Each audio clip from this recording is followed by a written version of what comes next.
Assalamualaikum warahmatullahi wabarakatuh. Ketemu lagi dengan Kak Furkan di channel Arif Furkan. Pada video kali ini Kak Furkan kembali berbagi informasi yang terbaru ya seputar P3K 2024 baik tahap 1 maupun tahap 2. Untuk tahap 1 memang sudah mulai jadwal tes seleksi kompetensi ya. Untuk tahap 2 itu jadwalnya adalah menyiapkan dokumen dan tahap pendaftaran ya Bapak Ibu ya. Jadi untuk teman-teman yang apa memenuhi kualifikasinya itu bisa mempersiapkan diri dari sekarang ya Bapak Ibu ya. Oke. Langsung saja kita ke informasinya Bapak Ibu. Nah, ini ada 10 Desember 2024 part 2. Ini ada kabar dari ayobandung.com. Di sini Bapak Ibu bisa perhatikan ini kriteria ya. Kalau teman-teman itu dianggap lulus seleksi P3K. Jadi di sini adalah segini skor tertinggi seleksi P3K 2024. Peserta wajib tahu agar lolos tes. Nah, ini Senin kemarin ya, Bapak Ibu, 9 Desember 2024. Nah, seperti Bapak Ibu ketahui bahwa seleksi P3K itu ada dua tahap ya di tahun ini Bapak Ibu ya. Nah, seleksi PPPK itu ada dua tahap. Ada tahap 1, ada tahap 2, ada tahap 2.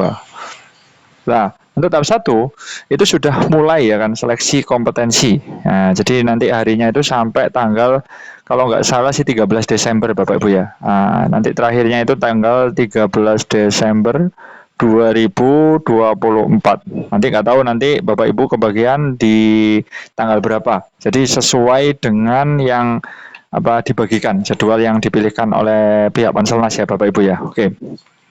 Di sini Bapak Ibu bisa perhatikan bahwa saat ini para peserta seleksi P3K atau pegawai pemerintah dengan perjanjian kerja 2024 yang tahap 1 itu sedang menjalani tes seleksi. Tentunya ada skor tertinggi yang wajib diketahui tiap peserta sebagai patokan nih agar lulus tes. Nah, skor tertinggi PPPK itu berapa? Nah, tentunya di samping skor tertinggi, teman-teman harus memperhatikan skala prioritasnya. Karena di sini sebelum nilai itu ada skala prioritas. Artinya kalau teman-teman tergolong di prioritas yang THK 2 itu memang tidak dilihat nilainya ya kan. Kalau pesaingnya itu di bawahnya itu otomatis langsung lulus ASN. Nah, kalau prioritasnya di atas nanti langsung lulus. Tapi jika pesaingnya itu prioritasnya ada di bawahnya. Tetapi jika sama-sama THK 2 berarti ini wajib pure menggunakan nilai akhir ya kan. Nilai akhir ini sangat menentukan. Maka dari itu nanti diusahakan ya kan mendapat skor maksimal karena kita tidak tahu ya kan pesaing kita itu masuk prioritas yang mana. Seperti itu Bapak Ibu ya. Oke.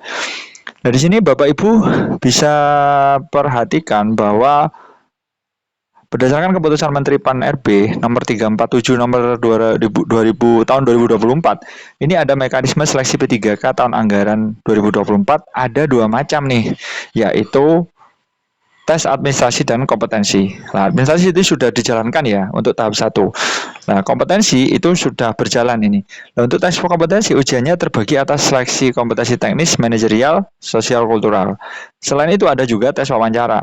Nah, jadi nanti kalau ada nilai sama, itu yang dilihat itu kompetensi teknisnya dulu, Bapak Ibu ya. Ini kasusnya banyak yang bertanya di channelnya Kak Furkon bagaimana kalau terjadi nilai sama. Tapi ini jarang terjadi sih Bapak Ibu ya. Pasti nanti ada perbedaan. Kalau 1 sampai 2 poin bisa perbedaannya ya. Kalau nilai sama yang dilihat itu yang pertama adalah kompetensi teknis dulu ya kan. Kompetensi teknis, nilai dari kompetensi teknisnya dulu. Nah, ini kalau guru kan kebanyakan sudah punya cerdik ya teman-teman ya. Nah, ini pasti sama juga ya kan 450. Nah, nanti setelah kompetensi teknis barulah kompetensi manajerial. Nah, ini pasti beda Bapak Ibu ya kan. Manajerial. Nah, ini pasti nggak mungkin sama terus ya kan. Nah, ini kalau ada suatu kasus ini itu sama. Nah, ini baru dilihat sosial kulturalnya ya kan, kultural. Nah, ini kalau sama lagi ya, ini baru yang terakhir adalah wawancara. Tapi ini ya bisa sih terjadi sama semua ya kan nilainya, tapi ini jarang ya kan bahkan mendekati mustahil ya terjadi sama. Jadi kalau nilai sama masih mungkin, tapi kalau teknisnya sama, manajerialnya sama, kulturalnya sama itu kayaknya ya sangat jarang terjadi. Bahkan tidak pernah terjadi ya sejak di PTKK 2021 belum pernah terjadi hal seperti itu. Oke, kemudian Bapak Ibu bisa perhatikan bahwa peserta yang mengikuti seleksi P3K tahap 1 itu tes kompetensi ini dilaksanakan 2 sampai 19 Desember Bapak Ibu ya. Sementara itu peserta P3K tahap 2 ini 17 April sampai 16 Mei. Jadi teman-teman yang tahap 2 ini masih lama ya kan.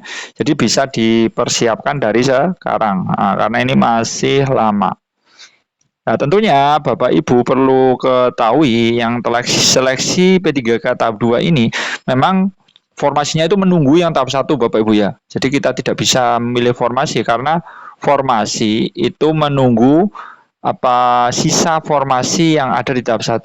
Nah, jadi tahap 2 itu kalau masih ada sisa ya bisa baru memilih formasi. Kalau nggak ada ya nggak bisa. Seperti itu Bapak Ibu ya. Mainnya formasi tiap daerah itu memang sangat menentukan ya kan. Di samping nanti saingan jumlah pelamar itu juga menentukan juga ya saingan kita itu masuk prioritas mana. Nah, ini adalah kunci ya kan, kunci pokok strategi kita untuk lolos ASN P3K tahun ini. Seperti itu. Nah, di sini Bapak Ibu bisa perhatikan bahwa dari sejumlah soal yang diujikan, peserta mungkin bertanya-tanya nih mengenai skor maksimal yang dapat diraih. Nah, berbekal informasi tersebut, peserta seleksi diharapkan bisa mendapat motivasi untuk meraihnya. Nah, di sini informasi lengkap seputar skor tertinggi P3K, di mana memang dilakukan secara CAT atau Computer Assisted Test. Nah, seperti itu. Memang tipe soalnya memang banyak sekali Bapak Ibu ya, dan ini memang tidak boleh disebar ya kan. Nah, ini tipenya soalnya itu banyak sekali ya kan tipe. Jadi ya kita belajar aja ya kan, bisa belajar dari YouTube, bisa belajar dari sumber-sumber belajar yang lain tentunya Bapak Ibu ya. Dari sini Bapak Ibu bisa perhatikan jumlah soal keseluruhan itu ada 145 butir ya kan. Nah, di sini ada seleksi kompetensi teknis itu 90 butir. Kemudian manajerial 25 butir, sosial kultural itu 20, dan terakhir wawancara itu 10 butir. Jadi nanti kalau teman-teman benar semua ya kan mendapatkan skor semua, tapi belum pernah terjadi sih.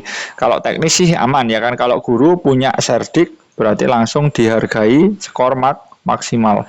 1 poinnya itu 5 Bapak Ibu ya, berarti langsung dapatnya itu 450 kalau punya serdik.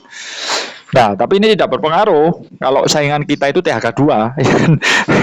Bahkan THK2 itu dapat skor katakanlah kecil aja 300 itu pasti lolos jika saingannya itu database BKN atau prioritasnya itu di bawahnya. Jadi ini ngaruhnya itu jika saingan kita itu bukan dari guru THK2. Nah, bukan THK2. Nah, ini ngaruh banget soalnya apalagi saingan kita nggak punya serdik dan bukan THK2, ini rezeki banget seperti itu Bapak Ibu ya. Kemudian manajerial ada 25 butir, kemudian sosial kultural 20 dan wawancara ini 10. Nah, seperti itu. Jadi Bapak Ibu bisa perhatikan kalau teknis itu benar salah ya, salah 0 ya. Tapi kalau manajerial, sosial kultural ini masih bisa dinalar ya. Karena kayak TKP gitu ada poin 4, poin 3, poin 2, poin 1 seperti itu. Jadi masih nggak mungkin 0. Kalau sosial kultural salah semua itu ya 0 seperti itu. Jadi tidak ada poin minus Bapak Ibu ya. Jadi dijawab semua saja karena peluangnya itu masih bisa ya untuk benar karena BCN juga ya kan. Nah, di sini soal kompetensi teknis, manajerial, dan sosial kultural itu ditentukan dalam waktu yang cukup singkat, yaitu 120 menit. Kalau penyandang disabilitas ini ditambahin 30 menit, yaitu jadi 150 menit. Seperti itu. Nah, ini ada beberapa peraturan ya. Nah, tidak ada nilai minus Bapak Ibu ya. Nah, di sini kompetensi teknis ini 5 ya kan yang Kak Furkan sebutkan tadi, tidak menjawab juga dikasih harga 0 seperti itu.